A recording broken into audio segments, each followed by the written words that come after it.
अब जो है श्रीमंत पंचक क्षेत्र कुरुक्षेत्र का पावन वर्णन आता है, जहाँ ऋषि और पांडवों की भेंट होती है, जहाँ माता द्रौपदी आदि का पावन संवाद होता है, और वृकासुर बोले जो भस्मासुर है उसके पद का पावन चरित्र आता है, महर्षि भृगु का चरित्र आता है, जो त्रिदेवों की परीक्षा करने गए भगवान विष्णु की श्रेष्ठता मिले और महर्षि भृगु का सम्मान बढ़ा और भगवान के क्षमाशीलता की विशालता जाहिर हुई। और इसके बाद गोविंद की पावन कृपा से आगे चल करके भगवान के सुंदर भाव से बोले भगवान की परिकरों का वर्णन आता है और भगवान के लीला विहार की दिव्य व्यवस्था।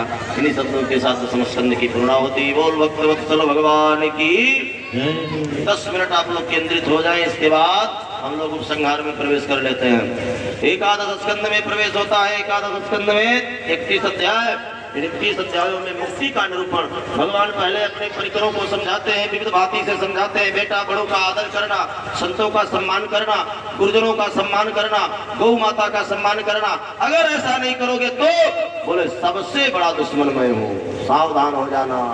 भगवान ने अपने बच्चों को समझाया, क्योंकि व्यक्ति के बिगड़ने के 4 साधन होते हैं। कौन कौन?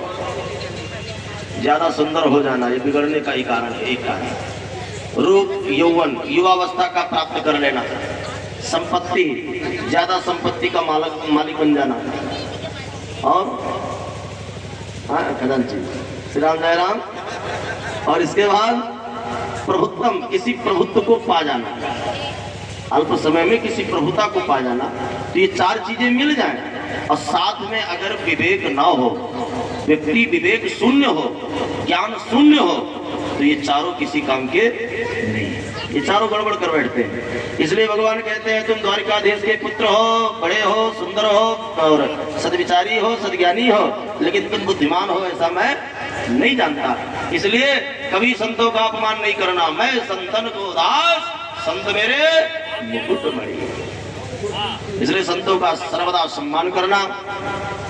धीरे धीरे भगवान के पुत्रों ने कहा आजकल पिताजी की बुद्धि सठिया गई है, चलो वादे संतों से मिलते हैं, देखते हैं क्या ताकत है। और दुर्वासा जी महाराज से लाल लाल नेत्र हो गया, चेहरा विकराल हो गया।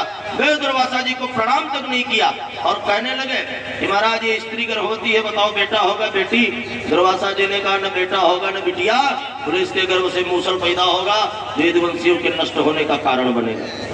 सुन लेकर के आए, शाम के साड़ी को खोला गया, मूसल धड़ाम से पृथ्वी पर गिरा, चूर्ण बनवा करके फेंका गया, ऐर नाम की घास उगाई और इसके बाद एक कण मछली निकल गई जो जरा नाम का व्याध लिया और उसको बाण में लगा लिया। इस प्रकार इसी बीच 9 योगेश्वर संवाद होता है। देवर्षि नारद ने आकर के वसुदेव जी महाराज को सुंदर 9 योगेश्वरों का पावन संवाद सुनाए। यदु जी महाराज ने एक बार दत्तात्रेय जी से भेंट हुई। दत्तात्रेय की 24 गुरुओं का आख्यान यदु जी ने श्रवण किया और वह पावन आख्यान जिसमें पृथ्वी को गुरु बनाया, कबूतर को गुरु बनाया, पिंगला नाम की वेश्या को गुरु बनाया, चंद्रमा को गुरु बनाया, बालक को गुरु बनाया, अजगर को गुरु बनाया, मकड़ी को गुरु बनाया। महाराज ऐसे ऐसे 24 गुरुओं का आख्यान आता है, जिनमें समस्त गुरुओं से कुछ ना कुछ दत्तात्रेय जी ने शिक्षा प्राप्त करी और 24 गुरुओं का आख्यान।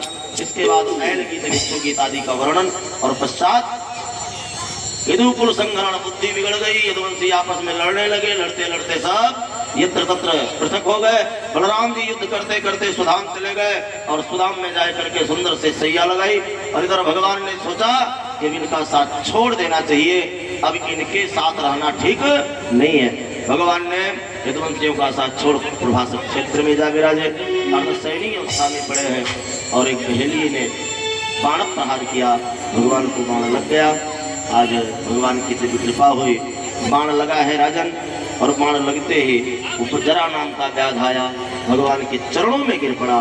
सरकार गलती हो गई। भगवान ने कहा